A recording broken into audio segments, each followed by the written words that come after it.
Buenos días, bienvenidos a Entrevista Venevisión. Soy Ibrahim López Piñero y en este espacio vamos a analizar temas de interés nacional e internacional. Hoy en estudio nos acompaña el diputado de la Asamblea Nacional, Roy Daza, vicepresidente de la Comisión de Política Exterior. Bienvenido. Muchísimas gracias y un gran saludo para todos. Hubo elecciones en los Estados Unidos, ganó Donald Trump para un segundo periodo, es el segundo presidente de los Estados Unidos que gana en un proceso no consecutivo. Su primer periodo se caracterizó por tener una política bastante restrictiva hacia Latinoamérica, especialmente hacia Venezuela. ¿Qué espera el Ejecutivo Nacional? ¿Qué esperan sobre la nueva política exterior de Estados Unidos, tomando en cuenta la incidencia que tiene en la economía venezolana?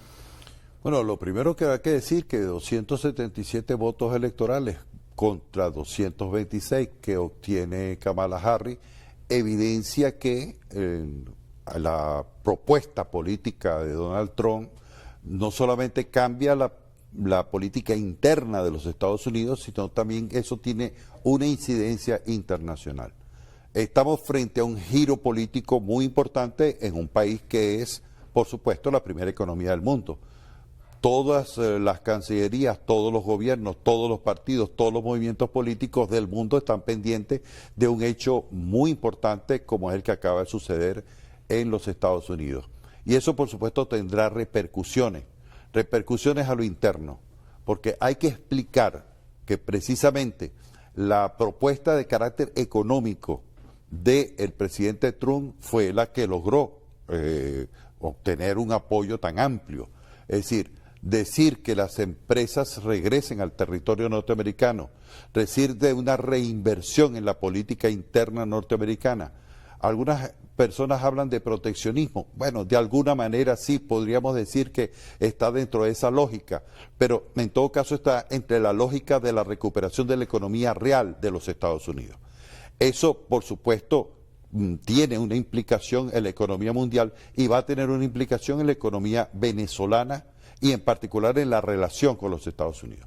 Creo que Estados Unidos y Venezuela tenemos la oportunidad en este momento de poder recomponer las relaciones diplomáticas, económicas y políticas si el próximo presidente, cuando asuma en enero el presidente Trump, da un viraje en su posición con respecto al presidente Nicolás Maduro. Una posibilidad de que haya una nuevo tipo de relación está abierta en este momento. De hecho, el presidente de la República en días pasados instó a un diálogo entre Washington y Caracas. ¿Cree usted que están las condiciones para que ese diálogo ocurra? En este momento creo que sí porque la situación en Europa es una situación de crisis económica, de un declive muy marcado a partir de los últimos 4 años en la economía europea.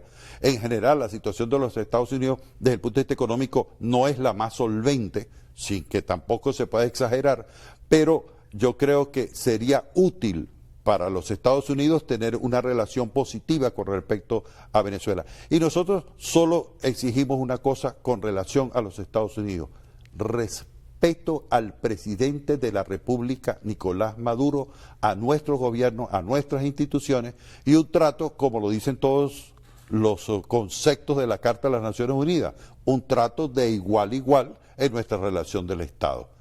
¿Que ellos pongan sobre la mesa las proposiciones que tengan que proponer? Sí, nosotros también propondremos las nuestras. Y una de las que propondremos, en primer lugar, para clarificar la situación, es que el Departamento del Tesoro de los Estados Unidos suspenda de inmediato todas las sanciones económicas contra nuestro país.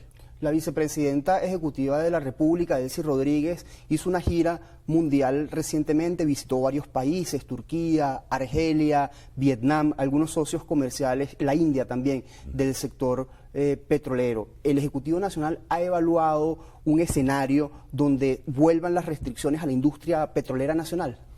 Nosotros estamos en la obligación de evaluar todos los escenarios, pero creemos que sería absurdo, tanto para la Unión Europea como para los Estados Unidos y particularmente para el Departamento del Tesoro de los Estados Unidos, que vuelvan a una política restrictiva. No, yo lo que creo es que no es aliviar o no aliviar las sanciones, es la eliminación total y absoluta de las sanciones, porque ahí entramos en un juego de ganar, ganamos todos. ¿Y qué es lo importante? Que además una reivindicación de las naciones en este momento, de todas las naciones, es que se eliminen las sanciones como fórmula de presión política. Porque, ¿qué son las sanciones? Las sanciones no es otra cosa que una presión política en lo fundamental, que se expresa además en un malestar muy grande en nuestra población, que se expresa en situaciones económicas graves para nuestro país. Y eso es sencillamente, no solamente ilegal e ilegítimo, sino inmoral. Porque eso es, las sanciones a Venezuela son un crimen de lesa humanidad. También en el plano internacional, recientemente Brasil vetó la entrada de Venezuela a los BRICS. ¿Piensa usted que privó un criterio técnico o un criterio político en esa decisión? Yo creo que el criterio de Brasil tiene que ver más con los compromisos de política interna del presidente Lula y tiene que ver con compromisos que ha hecho en política internacional, que con respecto a Venezuela mismo. Creo que la decisión de la Cancillería brasileña no va a impedir que en un plazo breve o más largo Venezuela ingrese como socio a los BRICS, porque la relación con los BRICS ya la tiene. Es decir, la relación con los 4 países BRICS ya la tiene. Si Brasil entra dentro de una lógica de desarrollo, si entra en una lógica de desarrollo de su economía, si entra en una lógica de desarrollo de la cooperación internacional y si es consecuente Lula con su planteamiento de integración, tiene que rectificar esa posición que asumió su Cancillería recientemente en la ciudad de Kazán. En otro tema, diputado, hablando sobre la política interna de Venezuela, se está desarrollando en la Asamblea Nacional un diálogo para reformar la ley electoral o las leyes electorales. ¿Cuál es el objetivo de reformar estas leyes electorales y cuáles son los principales elementos que se busca modificar? En primer lugar, porque hay un conjunto de normativas que a la ausencia de reformas jurídicas, de reformas legales en la Asamblea Nacional, se han venido acumulando normativas del Consejo Nacional Electoral y de algunas sentencias del Tribunal Supremo. Todo ese compendio se está revisando para convertirlo en ley, porque además tenemos que, además de actualizar, eso se llamaría reforzar o actualizar la ley. En segundo término, porque nosotros estamos decididos a impedir, bajo todo respeto, que aquellas personas o aquellos dirigentes políticos que han solicitado sanciones al país puedan participar en las elecciones del año que viene. No van a participar.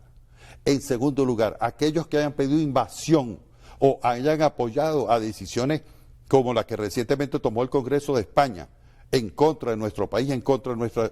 no van a participar. Y la otra cosa es que tienen que reconocer a los poderes que da la Constitución, porque si tienes que reconocer la Constitución, tienes que reconocer sus poderes, y entre esos tienes que reconocer al presidente Nicolás Maduro. Si no, sencillamente no vas a participar.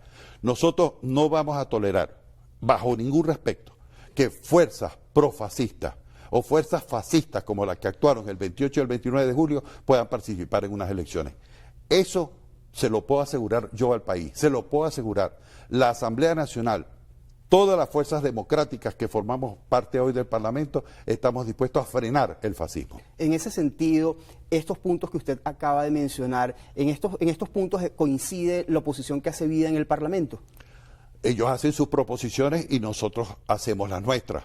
No voy yo a interpretar lo que los factores de oposición están haciendo. Ellos tienen su propia dinámica política. Ahora, en lo que sí hay coincidencia es un punto esencial, que es el siguiente: el respeto a la Constitución y a las leyes. ¿Por qué? Porque el otro factor que participó en las elecciones del 28 sencillamente se puso al margen de la ley y se puso al margen de la Constitución, y no solamente eso, sino que puso en peligro incluso las instituciones del Estado.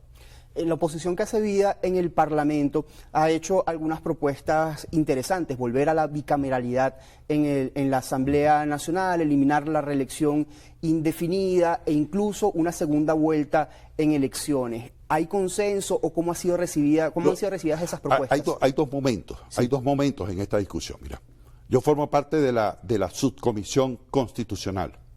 Ahí hemos visto el caso del financiamiento de los partidos, de la doble vuelta, hemos visto los puntos que ha expuesto gente de la oposición, incluso gente del polo patriótico, que han hecho un conjunto de proposiciones. Hay algunas que tienen que ver con reformas constitucionales. Eso un poco, seguramente va a llevar un poco más de tiempo en su análisis. Y otras son las reformas puntuales y concretas que vamos a hacer de la ley de procesos electorales y de la ley de partidos políticos. La ley de partidos políticos aquí data del 64, apenas ha tenido unas 2 o 3 reformas. Y se trata precisamente de democratizar a los partidos políticos. Aquí hay partidos políticos como el Partido Nuevo Tiempo que tienen sus estatutos que Manuel Rosales es presidente vitalicio. No, ¿qué es eso? Eso no, eso es allá en España donde hay reyes y cosas de esas. En Venezuela no. En Venezuela es una república, además de república es social, democrática, de justicia y de derecho.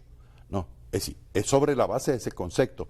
Por eso tiene que haber una verdadera reforma, una verdadera renovación de las fuerzas políticas en nuestro país. Y ahí va dirigido eso. Eso tiene fecha.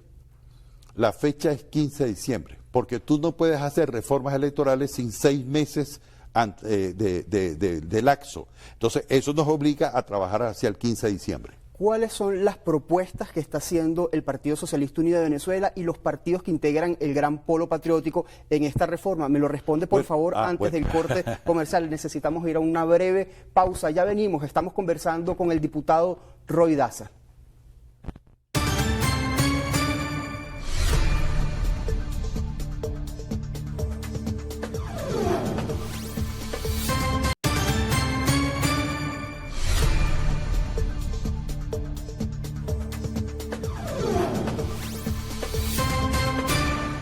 Como indicamos antes del corte comercial, en esta segunda parte de Entrevista Venevisión, continuamos conversando con el diputado Roy Daza, vicepresidente de la Comisión de Política Exterior. Se quedaba una pregunta antes de irnos al corte comercial en el aire. ¿Cuáles son las propuestas del Partido Socialista Unido de Venezuela y de los partidos del Gran Polo Patriótico en esta reforma a las leyes electorales? Mira, tiene que ver una con la proporcionalidad. Es decir, nosotros estamos de acuerdo con la mayor representación posible con respecto, por supuesto, a los votos. Nosotros estamos conscientes que nosotros somos una mayoría política determinante en el país, pero eso no quiere decir que estemos en desacuerdo con llevar la proporción a sus niveles mayores. En segundo lugar, hay un problema del punto de vista técnico, que es cómo se hace el cálculo matemático para la integración del Parlamento. No solamente del Parlamento Nacional, sino de los parlamentos regionales y de los consejos municipales. Y eso implica un trabajo técnico muy, muy arduo. El tercer elemento tiene que ver con la participación, porque la ley de partidos políticos y la ley de procesos electorales es parte de una reforma política mucho más amplia que estamos haciendo también con 5 leyes, las llamadas leyes del poder popular. La planificación, la comunicación, la ley orgánica de comunas, ¿no? La ley especial de justicia y paz, que es una ley importante, y la ley de Contraloría, que hace recientemente fue también reformada en aspectos muy concretos. Es decir, son 5 instrumentos más las 2 leyes políticas, forma parte de lo que yo he venido denominando una reforma política, que tiene 2 objetivos. En primer lugar, empujar hacia adelante el poder popular, empujar la participación de los ciudadanos y de las ciudadanas. Eso es clave para este momento político. Y en segundo lugar, por lo siguiente, que tenemos que provocar leyes y definir leyes, provocar el debate de leyes y definir leyes que detengan y que no se repitan los sucesos que aquí se dieron. Aquí hubo un candidato que no aceptó ir al Consejo Nacional Electoral. Aquí hubo un candidato que el Tribunal Supremo le pide que entregue los recaudos de que él decía tener y nunca asistió. Aquí hubo unos partidos políticos que propusieron ese candidato, concretamente el Nuevo Tiempo y la Mesa de Unidad Democrática, cuando le dijeron entreguen los recaudos, entreguen las pruebas, resulta que no entregaron nada. Eso es una irresponsabilidad política que no puede volver a pasar. Si tú propones un candidato, sobre todo un candidato presidencial, o cualquier otro candidato, tiene que hacerte responsable de lo que propone. Y además también tiene que haber un debate político, ya no solamente de candidaturas, partidos, tal cosa, sino del debate político. ¿Qué desarrolla el debate político en el país? El contenido de los programas, el contenido de las propuestas políticas. En ese sentido, nosotros estamos dispuestos a ampliar lo más hasta donde más podamos llegar en este paquete de leyes de la reforma política que estamos ahorita discutiendo en la Asamblea y que estamos discutiendo en el país, ¿no? Usted señalaba estas 5 leyes del Poder Popular y de las comunas, que por cierto incluyen la transferencia de competencias. El presidente de la Asamblea Nacional, Jorge Rodríguez, ha dicho que se trata de desestructurar el Estado burgués. ¿Esto implicaría en la práctica la eliminación de gobernaciones, alcaldías o una reestructuración? No, porque es que la eliminación de gobernaciones o de alcaldías o de tal cosa solo es posible a través de una constituyente. Eso es absurdo. Es decir, no hay ninguna posibilidad a partir ni de una enmienda ni de una reforma que eso sea así. Y además, para que hubiese también una posibilidad de llevar a una reforma de la estructura básica del Estado, en la que está precisamente el poder municipal, el poder estatal y el poder nacional,